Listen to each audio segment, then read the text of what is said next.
Hello everybody, welcome. Welcome to this webinar, How to Screw Up Your Agile Portfolio Management, where we basically take the same topic we've done some webinars over, portfolio management. But now we present to the evil people. How do we screw it up, etc. Of course, do it in a fun way and then figure out how to sort of fix those failings. For those of you who have been here before, you might see a new face. Menno van Ekelen, Theo is not in this group anymore, so we're going to change that a bit. Robert is a known face. Myself, of course, I've been here for a while. Maybe let's start with some introductions before we get into it. So, Robert, would you like to introduce yourself first? Yes, welcome everybody. My name is Robert de Moet. I'm Agile Portfolio Lead in Philips, specifically in the department Digital Marketing and E-commerce. Setting up the portfolio management framework now in the past 2 years to really embed the Agile way of working in our processes and events and ceremonies. And yeah. Cool. Menno. Yeah, I'm Menno van Ekelen. I'm a consultant at Xebia for almost 15 years now, and I started as project manager at Xebia. And after 2-3 years of helping and supporting the software development teams within Xebia, I was able to change to a consultant in Agile in organizations, and since then I've helped multiple organizations within the Netherlands in transforming larger departments to an Agile way of working, and also introducing that to the whole organization. Yeah. Yeah, for me, essentially the same thing. I mean, a direct colleague of Menno, same job. I think we also started in the same time, right? Yeah. Same time doing the full-time Agile thing. So again, yeah, also for me it's a technical background, so programmer, software developer, architect, things like that.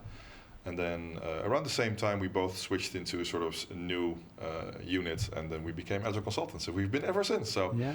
We've been around for a while indeed. Okay, so that's a bit about us. Also, for those who may be new here, some of you might be returning, but we thought this time, because in other cases, previous times, we just went straight into the topic. Yes. So maybe it's good if we just define portfolio management, because especially in the beginning, we also find that the term portfolio management is very different in many different cases. It has a very different connotation if you really come sort of from the classic definition of it, but it does mean something different in Agile, right? So it's good to be clear about that.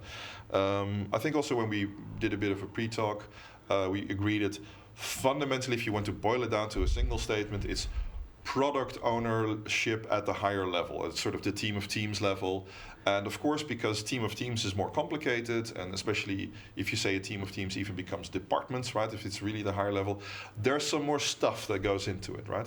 But fundamentally, it's that. So for me, I listed that intake flow. We've had a webinar about that, kind of how does that whole thing work. Yeah. It's the whole big room planning part, where all kinds of teams or departments coordinate. And also one of the things I find is different is that it's generally when you talk about massive projects, Agile portfolio management tends to go that one level deeper. So if you normally say, oh, Agile portfolio management is on the project level, and we have a list of projects, Agile portfolio management tends to go just one level deeper into the milestones of those projects, and then you interleave them. Is there anything the two of you would like to add or change, or did I just nail it? Almost. Okay, Almost. Good. Yes, I missed the financial part. We did also a webinar around that, and I think that's quite a crucial part of Agile portfolio management. Yeah. Keeping control over how you do your spending, and the progress on that. Yeah, and I think maybe to recap on that, one of the fundamental things we've changed is that normally you would say, I have a project, and then you start funding it and looking at burn rates. And also we said then, well, in Agile sort of flipped. Yeah. It's a fixed budget, and the financial part is much more around how do we get the most value out of the chosen budget, essentially. Right? Yeah, and if you look at the separate projects, those separate projects should contribute to the same goal. Yeah. So if you have separate goals, don't mix them together. Yeah. So they should contribute to the same product or company as a whole. Indeed, yeah. That's also, I think, a good addition, whereas, you could say classic portfolio management, it doesn't really matter if those projects have any interference with each other. No. Agile portfolio management really is always done within the context of the bigger whole. So it's the department of departments, whatever that our overall goal is that's what you're going for. That's indeed a good addition. Thank you. Okay, cool. So now we're going to pretend to be evil people. Yeah. We don't really like this agile thing, and we want to sabotage it.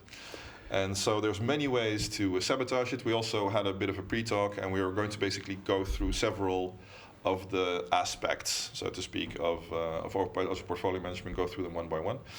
For instance, let's start with strategy. Let's start with that one. So Menno, what are ways, if you're looking at strategy and doing Agile portfolio management badly, how can we screw it up? Yeah, the first thing, of course, is to keep focusing on the plan. Oh, yeah. So instead of what we all tell all the product owners, that you should be focusing on the value driven. When you have made a goal and you have made a plan, and then you focus totally on the plan. Yeah. And in the end, you probably don't get what you want. So we love year plans, and you have to stick with it. Exactly. You can never change it. Exactly. Okay, that's also the habit probably that the people are in. Yeah. But that's how to go bad in that. So if we want to screw it up, we really have to tell people, well, it's very nice that you have all these rituals and you're changed, but this is the plan. This is what we agreed upon. I gave you funding, so I'm expecting that in quarter so much, and that's in quarter 2, and that's the plan, and we're not going to change. So exactly. Yeah, that exactly. will be definitely. I think one of the things that is also really valid in this case is that you're going to start something new. You do an MVP, and preferably that is ready in 3 months, because you need to launch in the market or for a customer in a year from now. Yeah. And this is a bit on going forward what Menno also said. You facilitate that you can do the MVP, but in general, when it needs to be ready is already defined, and that is what I see a lot also coming back. Yeah. And I understand, because I think it's pretty obvious that if you start something new, then you need to bring it to the market or to your customer. Yeah. Because they are expecting it. Yeah. But of course, we only want perfect results. So everything should be done to perfection, and we're going to be done. And we're never going to accept any release or any intermediate release until the end of the year, because otherwise perfection has been reached. Right. That's also a nice way to screw it up. Yeah, but I think for that also it's really important that you fix your scope already up front, and preferably also in your business case, where you really define that you are going to reach all this results if you do A, B, C, and D, and if that is then agreed with all the stakeholders, that is great, because it also makes it easier for the product owner, because he knows what he needs to do. And he can do that iteratively also. That is great. And then every quarter you can discuss with him, in your PI planning or your quarterly business review meeting. You can discuss with him if he's still on track. That's really nice. And they don't have to think anymore. That's really nice. No, they can with their team. They can think on how they want to deliver on those goals. But not on the scope. I mean, that's fixed. We're never going to change it. Also, like renew the insights. All we need to ask is stick to. No, but the solution is also given already. Yeah. So the strategy is completely decomposed to the solution. Yeah. So it's only execution. Yeah, but that's good, because of course we are the smarter people. So exactly. So we know how they should be doing it. Yeah, but that's what strategy is about, isn't it? Yeah. It's about finding the right solution. Yeah. Yeah. But that makes also portfolio management so easy. Yeah. Because you just need to follow up on if stuff is being delivered as you have planned it. Yeah. So of course we're a lot smarter. So all joking aside, of course what we've been discussing here is sort of the whole problem of things being plan-driven instead of being value-driven. Let's talk about that a bit. So what's the big deal here? Because probably with the strategy, if you completely knew how to execute it, then probably you wouldn't give it to a team. You would do it. Yeah. And follow that plan point by point. Yeah. But we know with everything we do, especially in large organizations, launching a new product, new ideas, but also experimenting first before understanding what it is about. You have to focus on what is the value and what do I want to understand how it works with the customer and things like that. So you need to define value and not the solution, because surprising, right? Yeah, I have some years of experience, and it is really easy to define value just in the solution. Yeah, but in the solution is the assumption that's the solution to solve that, and we know especially with the knowledge work we have in organizations and like launching new products, we need to understand what the market wants in that. Yeah, and I think also, because I love how you're he keeps staying in evil mode, right? But it's also what I think is interesting is that that assumption of knowing the solution up front, right? I think one of the big things here is that assumption, like, oh, I've thought of a solution, or like I always say, even when I talk with my colleagues about consulting, like the problem of your customer is not the lack of your solution, right? Yeah. It's like, you know what your problem is? You don't have this button on your screen, right? No, I have another problem. It's something else. And so one of those things when we talk about going for value, I think also maybe another way to put that is what you're trying to go for is like a definition of what does it look like when the problem is solved. Given that we have a sort of a hypothesis of what the solution is going to be, let's start with it. So a starting solution is no problem, just like what the MVP essentially is. But then anything might happen, right? It could be the right solution, could be the wrong solution, and you have to be ready for that flexibility, because the other thing, if you've done this for a while, you know your initial hypothesis would never right? What I see in the reality, what often happens is organizations tend to run into the action mode, and that's also why choosing solution up front is helping, because then teams can immediately go to work. Defining value is actually approaching the same thing in a different way, and that is difficult in an organization to make that change. And one of the things that I always see what is helping, so because we have these examples, if teams supported by their stakeholders and people in the organization who in the end needs to work with the solution that you are going to develop, they do a customer value mapping, that you identify, okay, if I'm a customer and I would land in your organization, what is my expectation? So what are you missing as a customer, and do you provide it already in your organization? To take the time to do this value mapping, to make this analysis, to see where in your organization you can still improve. This is one thing that is often skipped, and I think it's super important to define the value that you want to deliver.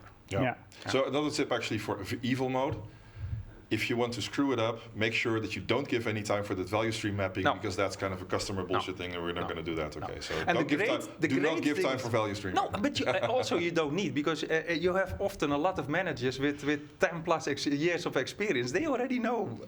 Yeah. What do you think they do? So in that light also, because of course, given time, we have to kind of keep progressing in our topics. But I do want to touch on also the annual budgeting thing. That's also I've seen it also over and over. Is that the way the financial structure works, the way the budgeting works? Also, sort of when we were talking that, locking the solution in for beforehand, the financial structure and the annual budgeting sort of has the same effect. Could you also speak to that? Because we also that is like a fixed price kind of thing that you will introduce with the budgeting, of course. And one of the challenges also is that it's upfront, like multiple months. So the time when the team starts working on it, the people who created it are already in a different mode. They are in different focusing on different things, while they should be working together closely with the teams in making that work in the planning or in the priorities of the year. And maybe to be more precise about it, I think the fact that you budget for a year and basically reserve some money for a whole year is something you could also do. Say, look, we're going to be funding 10 teams for the coming year. There's nothing fundamentally wrong with the fact that there's sort of a year forecast. Maybe also something to emphasize here is that what we also see is often that this annual budgeting is also coming with, but then you have to guarantee that this is going to happen at that moment in time, right? There's this, what we normally see in annual cycles that we've seen classically is that there is also this locking in, this promise of, okay, but if I'm going to give you this million, you're going to be delivering this at that time and that moment, right? And there's going to be some demands on it, sort of like a fixed price project. Yeah. Is that also your experience? Yeah, what I see that is happening, because you do this annual budgeting, you are also forcing people a bit in a way not to think more far ahead. And with delivering customer value, often you need more than 1 year to really be able to make your MVP, to land it somewhere, to do your scaling. And with us in Philips, it's even a solution that is going worldwide in our e-commerce platform. This annual budgeting prevents you to look more far ahead. And the problem what you have there is that people have the tendencies to fall back on what you are known. So you come into the trap of defining solutions, identifying how much teams you need, etc., etc. While I think if you would do it in a different way, you step back much more and you say, okay, in our case we have an e-commerce platform and it's really simple. We need to bring new people in. We let the people focus on the products that we have, where they can see what they want, they buy, it will be sent to them, and you have a big piece of after sales. And it would be great if you are able to define, hey, we need to improve in this area, and you have a bit of a split of your budget, percent-wise, for example, in which area you want to deliver your budget. And you can then say per year, we see that we are lacking behind in bringing people in. You know what? We raised their budget there 10%, and on the other part, we lower it there 5 and there 5. That's what would be the best. But this annual budgeting, that is not helping there. Yeah. So I think what I like to summarize on what you're saying is that it's also, you're even saying, where I might have implied, well, it's a very long phase to lock things in. You say, well, that's actually even preventing you for longer. And it's not so much the time span that's the issue, but it's the lock-in that happens, right? You're locking things in for a year. Yeah. The fact that you're trying to do, sound financial planning and that you're taking a long-term view of that, nothing wrong with that. But make sure you have mechanisms that when things change, that you can change, maybe on a quarterly basis, like, oh, wait a minute, this is not going to, we thought in the coming year we're going to be doing this, turns out not to be a good idea, so let's change. Yeah, so it is like a starting point, not an end state. Yeah. So don't lock in your budgets. So if we're going again in evil mode, by all means lock in your budgets, make sure that everything is locked in for the whole year, no change, and only once a year everybody can sort of do the big fight, which already happens like starting October, right? And then you can do your win one fight and everybody starts to pile in and tries to get everything in there, and you can go. But there is one good thing about this. Yeah? Yes. Is there? Okay. Yes. Tell me. Yes. No, but I know this from experience. The good thing about this, that if you approach it this way and you approach it with solutions, you can build teams that excel in delivering solutions. So to build teams that are super matter expert, they are specialized in one part where they can really excel and deliver, that's great. Yeah. Because this is exactly what you want. You have stable teams and they are focusing. And in our case, we can, for example, make perfect checkout teams. They can be really specialists in there. Yeah. It's great. The only difficulty is we cannot use them anywhere else anymore. Yeah. But that's a choice to be made. But I think that the point of stable teams, I mean, given the planning we have for this hour, I was a bit exaggerating because I think this is also a limitation. It is, yeah, but it's a choice to be made, right? Yeah. I mean, again, I think in Agile, of course, it's not the fact that you lock in at some point, but that you have the ability to change. Maybe the check-in is for now, for the coming half year it's useful. What do you do when it turns out not to be that useful anymore? Yeah, then you cannot use this team for anything else, and this is where I see the issue. And one of the things about I think companies need to focus much more on is that you have a healthy mix of experience in a team.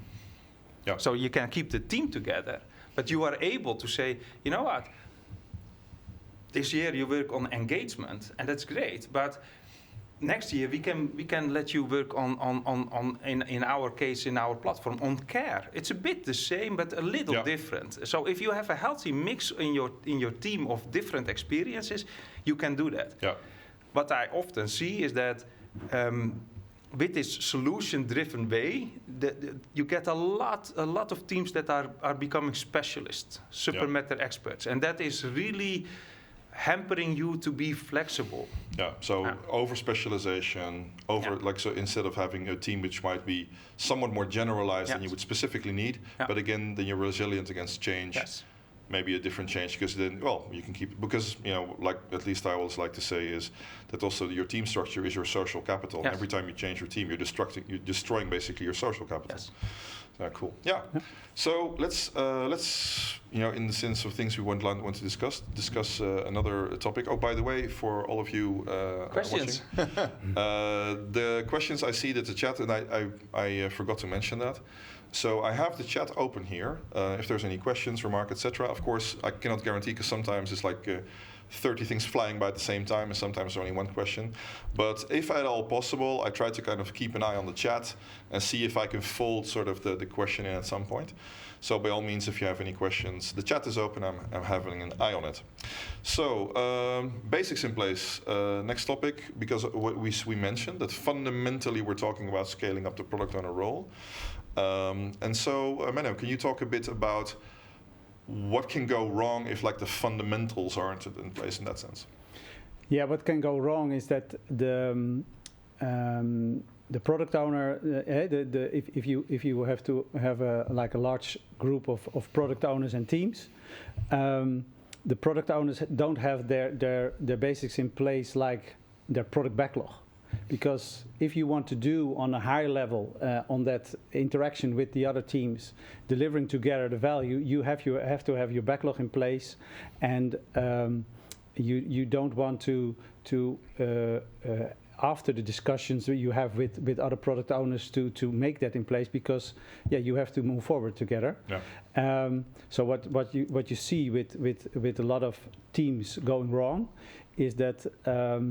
That they tend to understand what they want to do for themselves, but not focusing on what's contributing to the whole. Yeah. So that's I think things going wrong also in when doing portfolio together. Yeah. So and what you see, especially with teams having a lot of work which they got at the beginning of the year, they create kind of activity containers with all the work in it, and again not focusing on the value, and that's what in a lot of teams also goes wrong, because they have to focus on delivering and maintaining the current product, but also innovate. Yeah. And they don't have that in place, the value, the product increments, instead of that in that thing. But it's more about that they know that it's ongoing what they have, and they are not again focusing on what is the vision on long term. Yeah.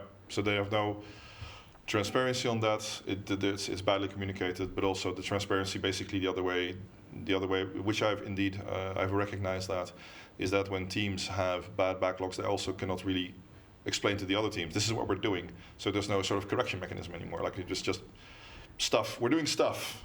Yeah. Or just as indeed, like you said, we are busy. Activity buckets. Yeah, we're busy. So I've seen some teams, also a recent one where they had to get used to not going in sort of an activity-based, the sort of classic Gantt chart style, and then you saw that there were 6 bars across the whole period, and look, we're doing all 6 at the same time, and so like you said, those activity containers. That was definitely what's wrong with that? Yeah. No, but well,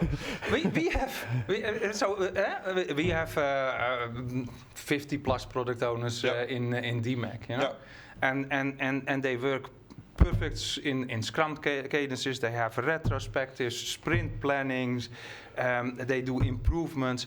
If I see their backlog, they have a huge amount of user stories that they are working upon and delivering every iteration, and I mean the product owner is super close to the team, and if I want to understand what they are doing, then I only need to look at their user story backlog, because there is everything in detail, really good planned. And I don't think that they need much more than that, because actually you already have your year plan. So it's only important that you make sure that the team is working every 2 weeks on the right stuff. Yeah. And if only, right? So in what I've seen in this regard is that you're already assuming a somewhat better situation, a backlog with items in it, and then every 2 weeks you sort of have a sense where they are. What I've also seen is teams that are so much still in the classic mode that they weren't even able to say that. So let's say they had something like infrastructure project, and that was like for the whole, it was in SAFe, so the whole, the full period of 6 sprints, so 12 weeks, and it just had 1 bar infrastructure, and there was some other thing, 1 bar, and so you never knew what exactly was going to be delivered in the intermediate 5 times, with a sort of a maybe, I don't know, but at the end, those 6 things should be delivered. So like literally 0 transparency in all the iterations in between. 0. So if you want to screw up the whole thing, you just tell them, like, we want to also force teams to be working on multiple things at the same time. That's also a great way to screw it up, right? Because you don't have any sense of where you're going to deliver this in sprint 1 or this in sprint 2. No, I want you to be working on everything at the same time. And that's what happened. Would you like that situation? But in the end, they are going to deliver on the 6 parts. Indeed, yeah. In the end, they're going to deliver, but there's going to be no synchronization. So indeed, if you want to screw it up badly, and making sure that indeed during the whole period of, for instance, in SAFe, the PI planning period, and they have no clue what's going on, because at the end of like say sprint 1 or sprint 2, the team will be going like, "How are you doing?" We're busy. Yeah, but the funny thing is also then when somebody comes in, hey, we found out that the market wants this, so you have to do this.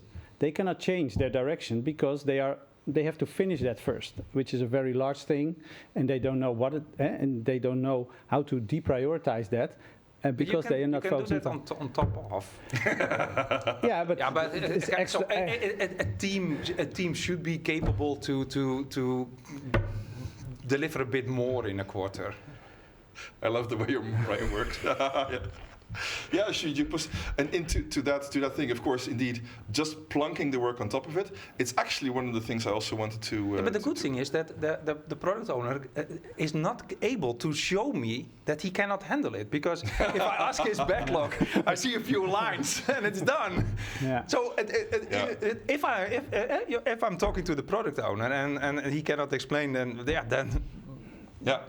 Oh, I love how your brain works, because it means that actually by taking away their ability to truly say where this is how far we're all along, they can also not prove that they have too much work to do, and so they cannot deny the work that you're trying to push onto them. Oh, I love that.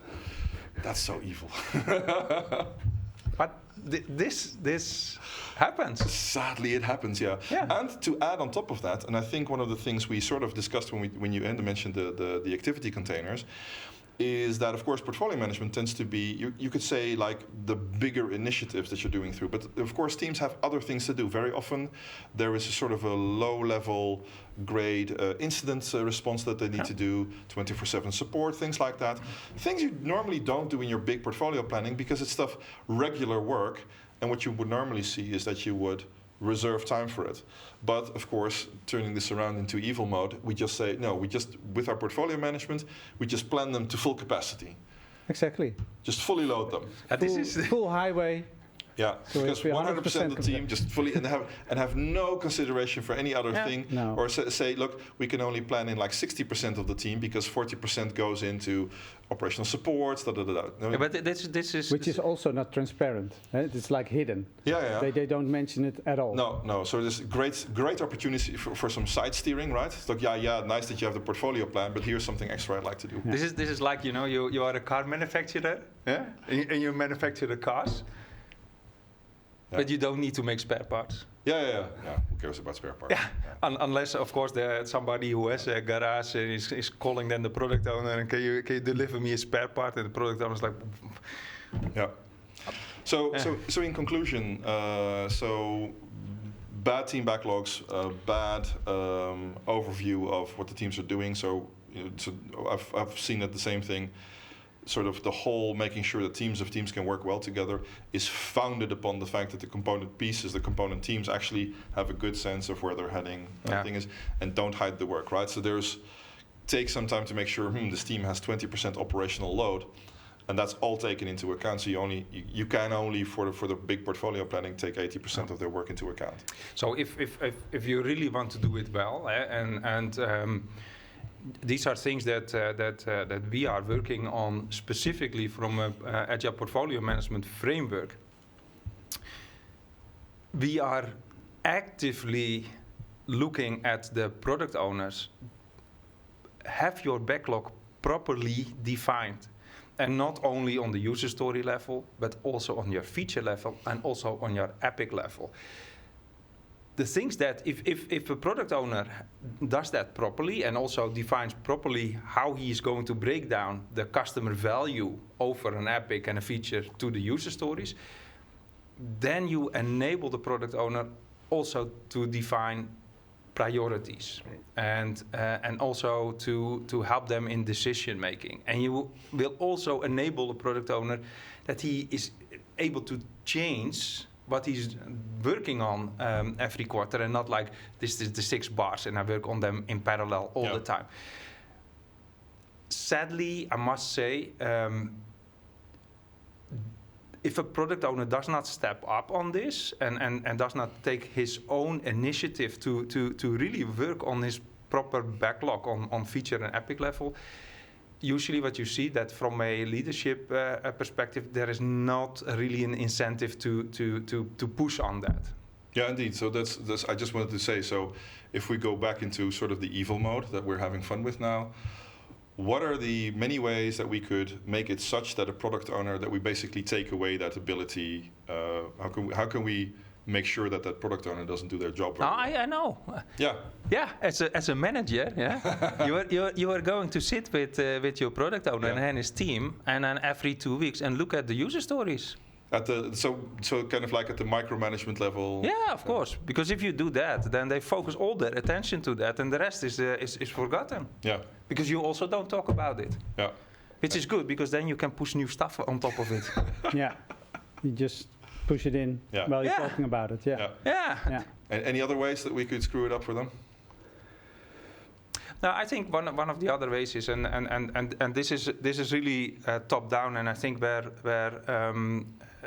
portfolio management really plays a significant role in an organization, is that you don't give the sufficient information and context top down on what customer value you would like a team to develop upon. And top down here meaning sort of you mentioned in the beginning, the team of teams kind of going into that common goal. Not so much the hierarchy, I'm boss, but more like, what are you feeding into together, right? That's what you mean here. Yeah, but also, how to screw it up also as a manager is not supporting that interaction also across those projects with other product owners, and focusing on especially these are my product owners, so I tell them what to do.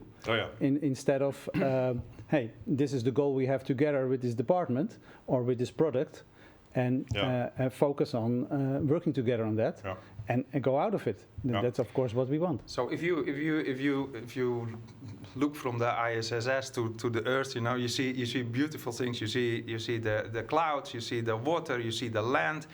From that perspective, you should be able to say, let's grow more forest, and let's grow 20% more forest.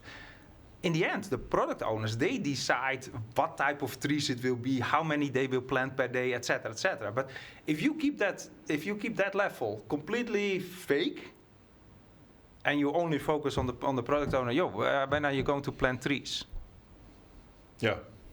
Then this is what I mean. So how to screw up this? What you just said? Just keep it fake. how you can screw up is that you just define those personal KPIs for all those managers on getting those KPIs, getting those things, and then when they are managing their team, they don't talk about it anymore. No, because they are thinking about, oh, this is what I want to achieve this year, because it's at the end a bonus. Then you tell that's where we have to, tell of the course, product change owner, plant 10 trees per day. Yeah.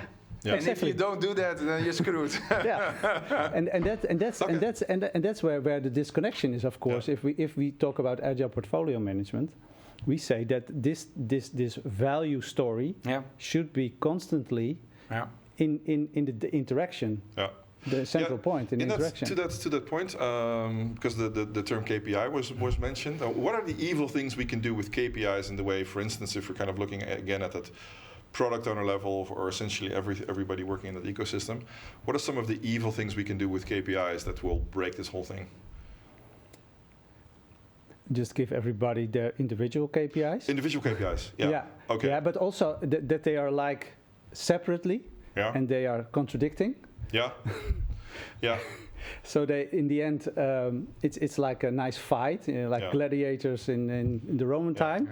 But in the end, it will not have the results. Especially, I guess, if you have something matrix-like, right? You have this structure, and there's a product owner structure, but there's still like a line management structure with the power to hand out all kinds of APIs. Or the word there is reporting lines. Oh, reporting lines. Okay, that's the official word for it.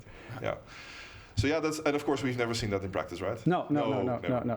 Now everybody starts with a nice setup where the product owners have the right mandate to perform their work. That's also a good one, like the right mandate. So I guess another way to put that is to screw it up is to tell a product owner, okay, this is your backlog, but every time they take a decision, just overrule it. Right? That would be a great way to screw everything up. Yeah, so having access to their product backlog, so you can fill in your own stuff. Do you have any other evil ideas we can do with KPIs? No, I think Menno touched upon them really well. I think it's really important that you specifically don't couple the KPIs on the customer value. Just don't do that. You need to couple it in something that is measurable. So that means you measure a product owner. If he can do 2 launches per quarter or 2 new solutions development per year. That you have this master plan as a leader. That if you have 10 product owners, that then you know that you can launch 20 solutions per year. That is your own plan. But please make sure that you do something that you can measure on this product owner level. Yeah, but also that it's aligned essentially to what you're trying to do instead of going in a different direction. Because I've seen that a lot as well. People have personal KPIs. That it's maybe, to put it another way, I've seen that people do sort of the right things, like your KPI sort of. We all share in the success, like when we're together successful as a department or something like that. We all share in that, so that's part of the KPI. Part of the KPI is how good of a team member are you, so to speak. Like, how good am I contributing to the whole? Mm-hmm. A third one I see is also very good is just your drive to make yourself a better professional. Are you learning a lot? Are you making yourself a better person? But then the final one you see that tacked onto that is all kinds of personal KPIs. That just came from random places, and I don't know how many times you've seen it, but I've seen that a lot, is that you then look at that list and go like, where does this thing, where does that one come from? Yeah, but because I'm also responsible, because of my line manager is the testing manager, that I have to make sure that everything is tested to so much % or something to that regard. There's nothing to do. It may or may not align. If you're lucky, it aligns with the team's purpose and what you're trying to do. But very often it isn't. I mean, I've seen that a lot. Do you share that kind of experience? I can give you a personal example. Even a personal example, great. Yes, this is great. I think that is best for everybody as well. So I have a KPI on the quarterly business review planning that we have. Do 4 per year. Does that make sense? Of course not, because it doesn't say anything on how people experience that. It doesn't say anything if it is really contributing. Yeah. No. But it's measurable. Because if I'm sick, I have a problem. So that's actually what the KPI does. Now, this is the in my opinion, wrong KPI definition. Yeah. And I see that quite a lot. So it makes much more sense to look at the product owner and then decide, you know what, you can influence most on a certain KPI that we have as a department or as an organization. Then have a discussion with the product owner. You with your team, you can influence that company or department KPI the most. How much do you think you can influence? And then a product owner can say, you know what, I can do X%. And you can see together with the product owner, okay, if that's what you can do, how can we make that measurable? Then you agree on that measurability. And what the product owner with his team is doing to deliver on that is up to the product owner. And I think that is the good thing, because then you have an agreement together, not on a KPI that's measurable, easy measurable, but it doesn't say anything about the end result. But you should have this discussion with the product owner. How can we make it measurable on what you can deliver on the end result for us as a company, as a department? There you deliver value. Yeah, and the KPI should be on the expertise of, in this case, the product owner. Yeah. And you can imagine if you are in the part of the life cycle of the product and the beginning, then probably your ability to experiment, that's where your KPI should be about. If you are in the end of the cycle of the product, you will probably be more on the efficiency of improving that, the efficiency of the product or the way you work. And that's where the KPI should be more focusing on. And I think the fact that we have the strategy with our goals, long-term goals, that is where we have to contribute to. And that's also a KPI, but it is more indeed a collective KPI. Yeah. So really watching out that you don't have any KPIs in Purple's personal thing, if at all, that don't align with that. It's like you really need to have a discussion, like, you know, what does it actually align with that, or does it hurt it, or does it take away from it? In that line, also, I think you made a very interesting remark, which sort of a bridge I want to make into also the next topic, is sort of like the way of working style, as maybe a bit of the organizational side of things. Because what it triggered with me is sort of one of my insights in the years is that when people say corporate or like agreements or top-down or hierarchy, I find it's not so much the hierarchical thing that's the problem, really, because our bodies are hierarchies, right? Your finger is part of your hand, it's part of your arm. I mean, there's a natural hierarchy to things because it's part of a bigger whole. And so our KPIs truly bad? Well, you know, they give a sense of direction. Our processes and complying with processes, for instance, are they bad? Not necessarily, because they give consistency. What I find is where the issue is that who owns it, right? I think because it triggered it with me because you were talking about a discussion. You were talking about sort of a negotiation where very obviously that means that it's just that something is handed down. It is something that if you were, for instance, a product owner within this wider Agile Portfolio Management ecosystem, there's a say in it. You have a sort of a co-ownership. You can sort of agree on it. And you could say the processes are similar. Like, actually, this is what one of my big lessons about, for instance, Toyota or the big lean companies. They hold themselves very strictly to processes. But the point is that the workers doing the process own the process themselves. And that's where the kind of the big thing comes. So I'd like to make that shift into kind of that kind of thing, way of working, setup roles. Again, Menno, could you speak a bit about what are the ways we could screw it up in that regard? The way we can screw that up is to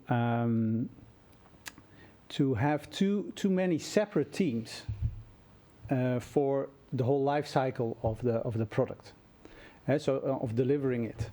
So you have teams who are very separated, also organizational split. So with again different goals, and that they don't have a common like incentive to work together. Because they are differently managed. So they, in the end, they know that they work, for example, at Toyota, and they have to produce cars, But if they are really focused on, you are for the tires and you are for the motor, and you are not connected together, then you probably will not have the idea to also to focus on that collaboration. Yeah. So is what I hear also, if I hear it correctly, is sort of what we see a lot of course. Many organizations sort of have been traditionally structured in a sort of a functional silos. We've tended to organize our organizations around shared activities, right? You do tires, you do welding, you put glass in place, things like that. And then Agile comes along and sort of, wait a minute, we're going to have to do kind of teams across the way. But the old hierarchy is still in power. It's still in place. It still has influence. It's still influencing the day-to-day. So it's a bit negative, I think. Also, as a leadership, you can become agile. Yeah. So what you do, you have as a leadership, you have daily meetings. Yes. Where you check in with each other, and you can talk about, if the product owner is still delivering or not, or that you have other things. You can have sprint plannings together as a leadership, where you can decide on what you think is priorities that the product owners are working on. You can have retrospective on how you can improve as a leadership to be much more in control. Yeah, but this is the reality. And as a leadership, you are unbelievable agile. You use all the right ceremonies. You come together. You can make even a backlog of improvements. Yeah. And if you see that stuff is not going well, then you can plan that you can send product owners on a specific training to get better. I think it's not that difficult actually. Yeah. So for instance, we are a management team, and then we are super agile. Yeah. We see that it's not going very well. So one of our backlog items is we really should tighten the process. Yeah. And build in some more controls. Yeah. And a backlog item to hire an extra control officer to make sure that everybody complies with the process. It's pretty agile. I mean, in our way of working, right? But this you can also signal gaps in your organization where you want to put people in.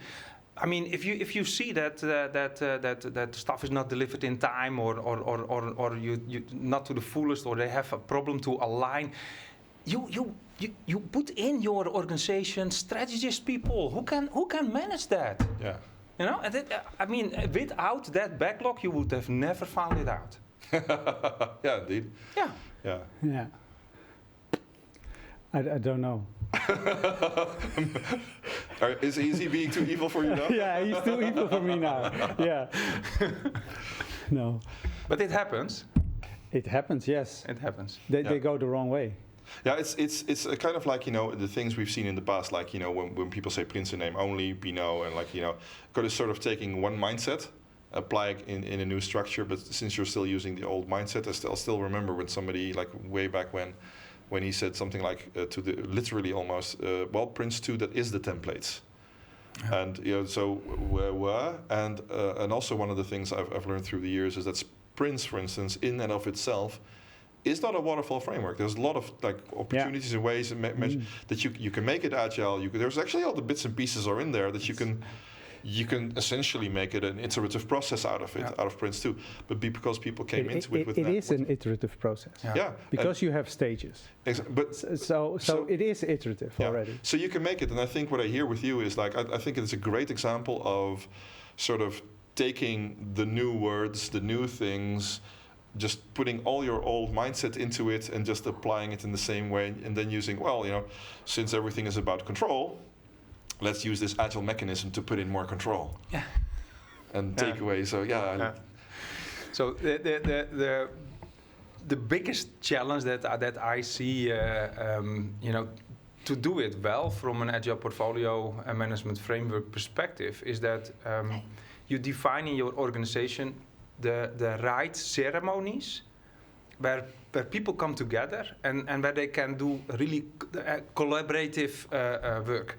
I think one of our webinars was around the intake of the new things. Yep. I found that so unbelievable valuable when we implemented that in our DMAC organization, and you see that it's landing. that this is not being done in silos anymore. That no decision are being made in the leadership Scrum cadences anymore, but that it's being discussed openly in public with the product owners, the stakeholders, the leadership, and you have a good discussion with each other on, is this contributing value? Are we going to do it? When can we do it? Is it going to be a priority? And those things are, I think, crucial to make sure that you don't have an agile way of working, but that you're actually behind that agile door still the same traditional organization, because that is the biggest challenge what you have.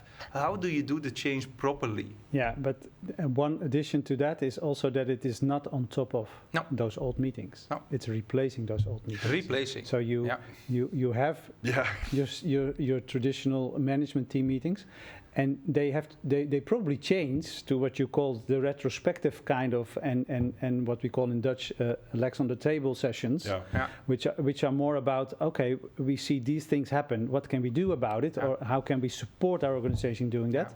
But the actual value delivery, the actual delivery of the news, the strategy, is done in those collective meetings. Exactly. And so it's not that ultimately you don't want to move to that meeting is there, and there's still a presentation to be made, which have to be going to an MT meeting where the decision is made.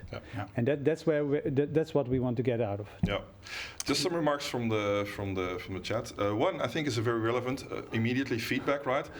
So Troy says, "This is a great conversation. However, you three are so evil that I'm having problems knowing when you are saying something as tongue-in-cheek versus it is not a screw-up comment." So just as a bit of feedback, so just make sure that we say, now I'm being evil, now I'm not being evil. Okay.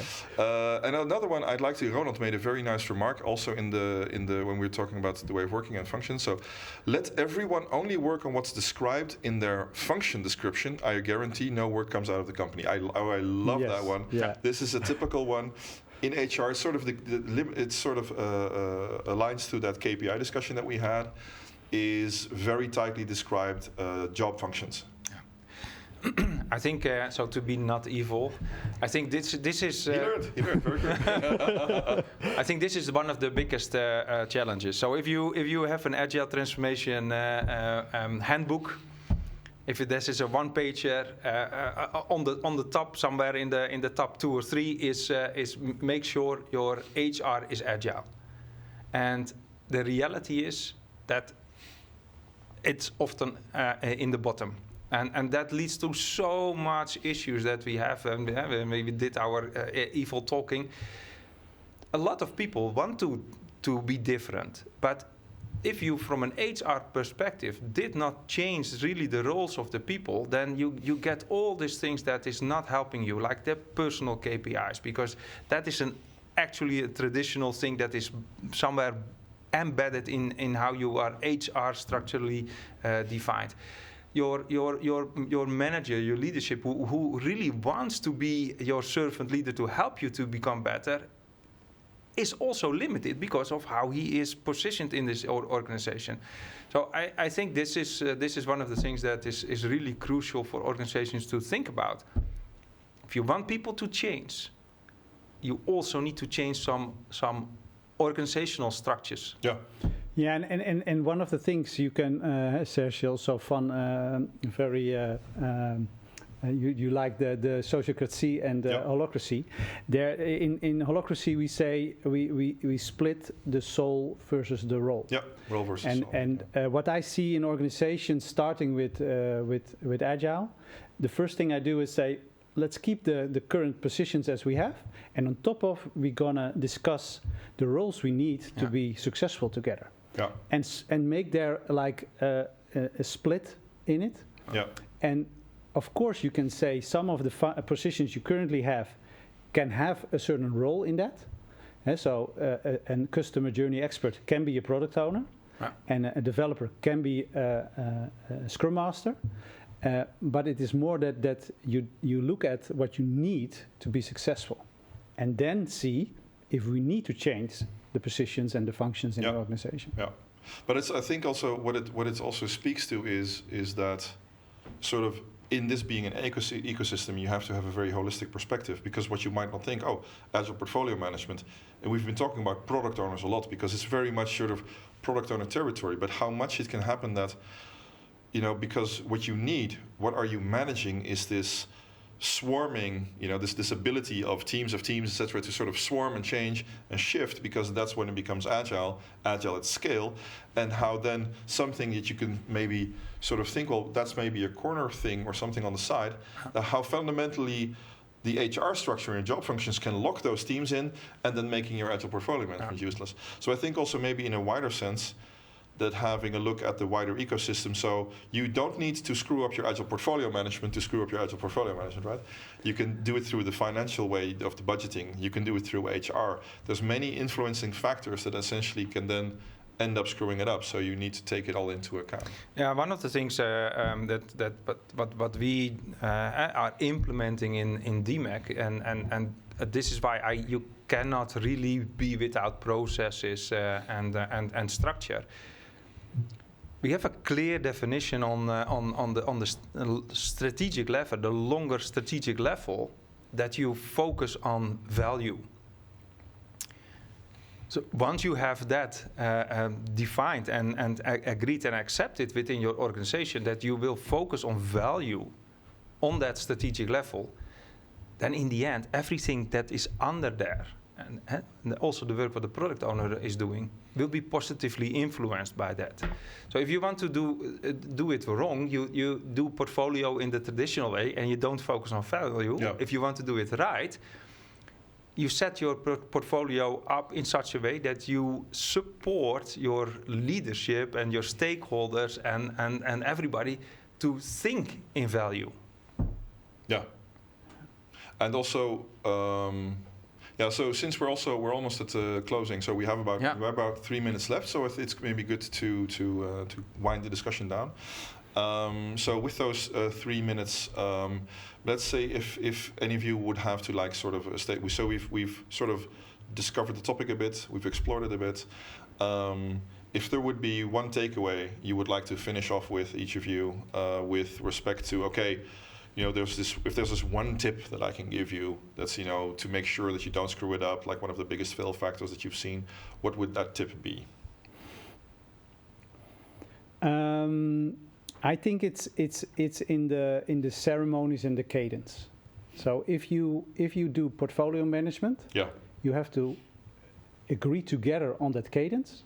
The ownership should be at the people, which are, from my point of view, the product owners, and sometimes organizations also have some project managers together, and they should own that cadence, and they should also rely on the cadence, that it will bring the insight to have to make the right decisions on planning, on priorities and things like that. Mm-hmm. And that's the only thing you have to keep. That's the same as in Scrum. If you don't keep to the planning, the review, the retro, you will probably screw up. Yeah. And that's with this also. Yeah. Yeah. If you and I would say every quarter you have the quarterly business review, what you want to name it, and then you have every 2 weeks you look, like in a daily stand-up, how it's going. Yeah. With so that. one to set kind of sort of this balance between consistency and flexibility. Not too often, not too slow, and the in-between moments to just reflect how we're doing. Is anything weird happening? And the most important thing in the bi-weekly cadence is that you focus on green. So the things which are green, don't look at them, but focus on getting the red ones green. Yeah. So how can we collaborate to make the projects which are not on track, or the features which are not on track, how can we fix that? Yeah. But also, if you cannot fix it, agree on a new planning instead of holding the old one. Yeah. And that's a little bit the cadence, and that process every 2 weeks will help you in making decisions together. And the decisions are smaller, which are more easy to do. Yeah. Robert, some parting words? Well, this was my first. Thanks, Menno. You're welcome. So let me give then my tip of the day. one thing I realized when bringing Agile Portfolio Management framework within DMAC, the thing that you can do wrong is to try to do it right in the first time for everybody.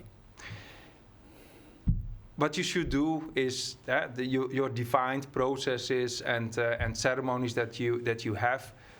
Find a group in your organization that is ready to test it, work with them, improve it, and make them your ambassador to help you scale that same ceremony and event throughout your organization. I think if you take these two together, combine them, work with bubbles in your organization, where you bring that in and where you make that perfect with the feedback that you get from them, scaling in your organization is going to be much more easier. And then everybody has also the buy-in to follow up on these events and the ceremonies that you have defined. Yeah, cool. For me, some parting words, I think if I had one tip to give beyond what you've already said, is to really make sure that at the team level, or whatever that level is that you're portfolio managing, that those backlogs, they're nailing it. I've had recently a project where it was super difficult to do.